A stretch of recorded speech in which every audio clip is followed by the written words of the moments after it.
یہ اچھا کلام اللہ جو ہے نا، ہمیں ایسا لگتا ہے کہ شاید یہ کسی اور قوم کے لیے نازل ہوا تھا، ہمارے لیے نازل نہیں ہوا ہے بھائی۔ یہ تمہارے نبی پہ نازل ہوا تھا، یہ تمہارے لیے تھا جس کو تم چھوڑ چکے ہو اور غیروں نے اس کو اپنا لیا ہے۔ ظلم کیا ہوتا ہے؟ وضع الشیء علی محلہ، عدل یہ ہے کہ وضع الشیء علی محلہ، شے کو اس کی جگہ پر رکھنا عدل ہے، اور جو ایسا نہ کرے وہ ظلم کرتا ہے۔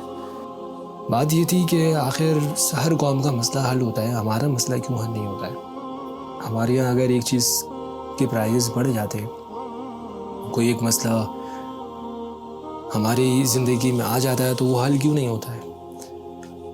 بہت سی قومیں ایسی ہیں جنہوں نے اپنے مسائل حل کیے ہیں۔ میں صرف سیاسی معاملات کی بات نہیں کر رہا، اور بھی دیگر معاملات ہیں ایسے ہیں۔ تو میں اس نتیجے پہ پہنچا، آپ بتائیے گا کیا یہ نتیجہ صحیح ہے یا نہیں ہے؟ میں اس نتیجے پہ پہنچا ہے کہ ہماری قوم میں جو برائیاں ہیں وہ دوسری قوموں میں نہیں ہیں۔ سب سے بڑی برائی ہماری یہ ہے کہ ہم خیانت کرنے والے ہیں، ہم سچے کردار کے مالک نہیں ہیں۔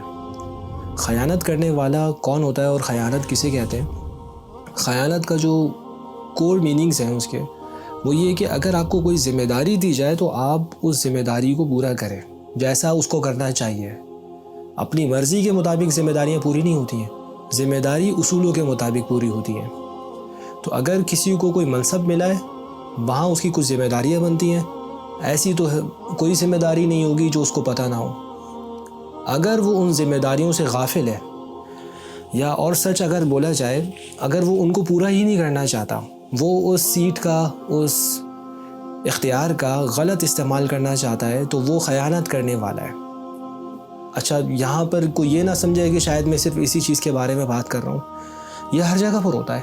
اگر کوئی باپ ہے تو وہاں پر بھی اس کی ذمہ داریاں بنتی ہیں، وہ اپنی ذمہ داریاں پوری نہیں کرتا تو وہ خیانت کرنے والوں میں سے ہوا۔ یہی اصول ماں کے لیے بھی ہے، یہی اصول اور دیگر رشتوں کے لیے بھی ہے۔ تو صاحب، آپ کی قوم کا مسئلہ یہ ہے کہ آپ کسی بھی معاملے میں سچے نہیں ہیں۔ آپ کی خیانت ایسی ہے کہ جو آپ کے خون میں شامل ہو چکی ہے، آپ کی نسلوں میں وہ منتقل ہو رہی ہے۔ اگر نہیں یقین آئے نا تو جا کر دیکھیں ان چھوٹے بچوں کو جو اسکول کالجز میں پڑھ رہے ہیں، اور ان کے کردار کو دیکھیں۔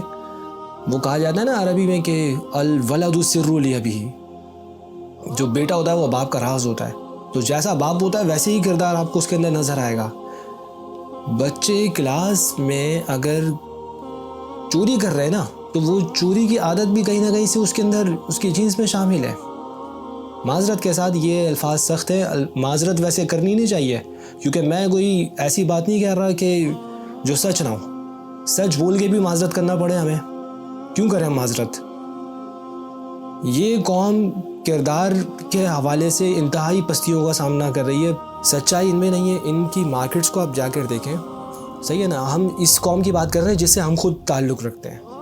صبح ہوتی ہے اور گناہوں سے ہمارا آغاز شروع ہوتا ہے۔ ابھی شٹر اٹھا ہے، وہاں سے جھوٹ بولنا شروع ہو جاتا ہے۔ کال آتی ہے تو جھوٹ بولنا ہے۔ کوئی کام صحیح طور پر کیا جا سکتا ہے، حلال کام ہے، حلال اور جائز طریقے سے اس کو کیا جا سکتا ہے، لیکن جب کسی کو ناپاک کھانے کی اور حرام کھانے کی اور مکروہ چیزیں کھانے کی عادت ہو جائے نا، مکروہ تو بہت چھوٹی لیول کی چیز ہے، حرام کا لفظ ہی مناسب ہے، چیزوں کو گندا کر کے کھانے کی عادت ہے۔ ہم حلال کو بھی حرام کر کے کھاتے ہیں۔ اور یہ جو مختلف ٹیگز ہیں جو ہم نے اپنے اوپر لگا رکھے ہیں، کسی نے پولیٹیکل ٹیگ لگایا ہوا ہے، کسی نے ریلیجس ٹیگ لگایا ہے، نالین مبارک کا نقشہ اپنی دکان کے باہر، کاروبار کے باہر وہاں لگایا ہوا ہے، یا خود ایک ایسا وہ سمبل بننے کی کوشش کر رہا ہے کہ لوگ اس پر ٹرسٹ کرنا شروع کر دیں۔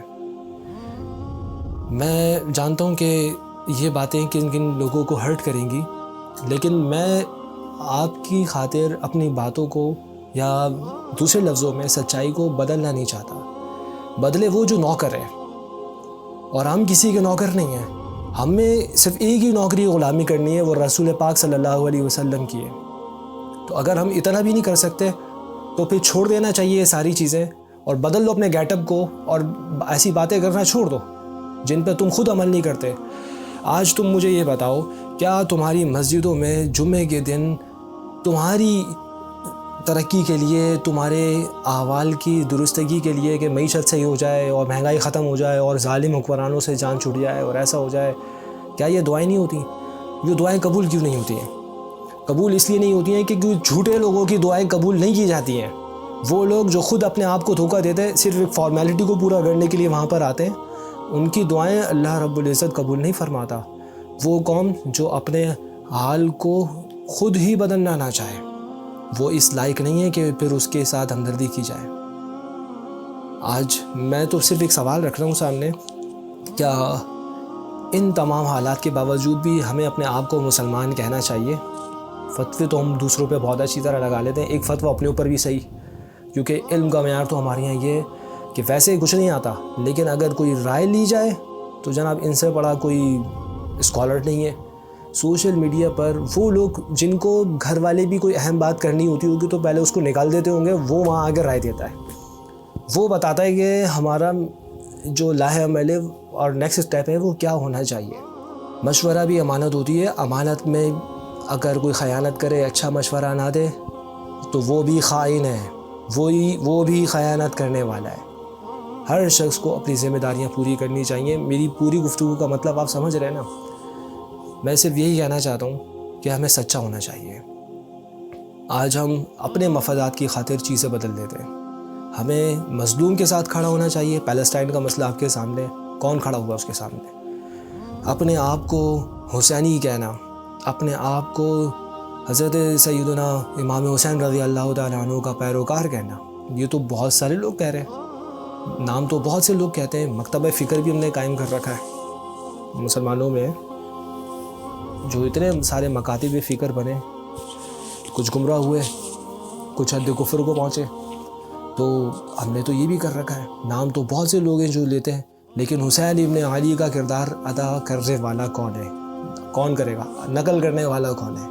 کوئی نہیں ہے. امام کو تو آفر تھی اس بات کی کہ یہ سارا خطہ آپ کو ملے گا, گورنر بنا دیے جاتے, مکہ مدینہ حجاز کا پورا حصہ ملتا, لیکن امام نے بات کو سچا ہی رکھا. گھٹنے نہ ٹیک دے کوئی باطل کے آگے, بچوں کو پھر سناؤ قصہ حسین کا. یہ حسینی قصہ, یہ واقعہ کربلا, ثانیہ کربلا صرف ایک مہینے کے لیے یا صرف عاشورہ کے لیے نہیں ہے کہ صرف اس وقت اس کو سنایا جائے, صرف اس وقت اس کی یاد تازہ کی جائے. یہ وہ واقعہ ہے جس نے انسانیت پر ایک بہت بڑا اثر ڈالا ہے. ہمیں دوسرے ہیروز کی ضرورت نہیں ہے. تو نام تو ہم ان کا لیتے, لیکن کردار کتنا ہمارا حسینی ہے. ہم کتنی دفعہ ظالم کے خلاف کھڑے ہوئے ہیں, اپنے مفادات کی خاطر ہم مظلوم کو مروا دیتے ہیں. اپنا معاملہ آتا ہے, بیوروکریسی کا معاملہ ہو, پالیٹکس کا معاملہ ہو, بہت ساری چیزوں میں ہمارا کردار کھوٹ کا شکار ہے. سچا کردار نہیں ہے, جھوٹا کردار ہے, لعنتی کردار ہے. اور پھر ہم یہ کہتے ہیں کہ ہم پر رحمتیں اور برکتیں کیوں نازل نہیں ہو رہی.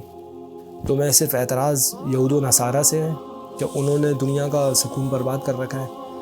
کبھی تم اپنے گریبان میں بھی جھانکو, کبھی فضول بکواس کرنے سے پہلے اپنے کردار کو بھی چھانو اور اپنے آپ کو بھی ایویلیویٹ کرو, کب تک ہمارا یہ کردار رہے گا. اگر کردار بدلنے کا فیصلہ نہیں کرنا ہے تو اچھا ہے, پھر ایسا ہی رہے. جو حالات ہیں وہی ہونے چاہیے. اس قوم کو پھر مزید سزا ملنی چاہیے, اور یہ ہے سزا کے لائق, کیونکہ جو اپنے حال کو بدلنے کے لیے فکر نہیں کرتا, جسے علم سے کوئی تعلق نہیں ہے, جس کے یہاں کتابیں زمین پر بکتی ہیں, جوتے شیلف میں بکتے ہیں.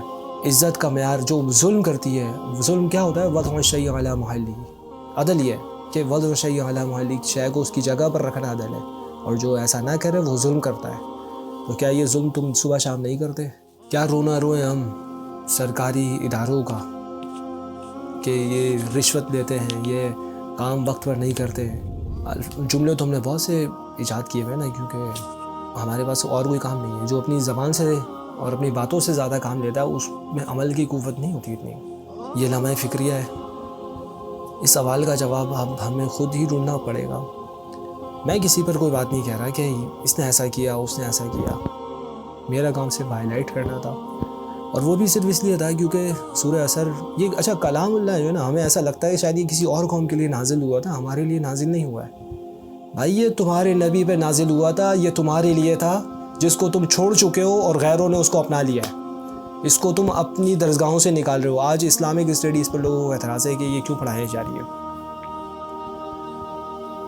یہ تو زندگی کا آئین تھا جو لازمی طور پہ ہمیں اپنانا تھا، لیکن اپناتا ہمیشہ قیمتی چیز کو وہ ہے جو قیمت جانتا ہے، جو ذلیل و رسوا ہو، جس کو قیمت کا احساس نہ ہو، جس کو قدر نہ پتہ ہو، اس سے قیمتی چیزیں لے لی جاتی ہیں.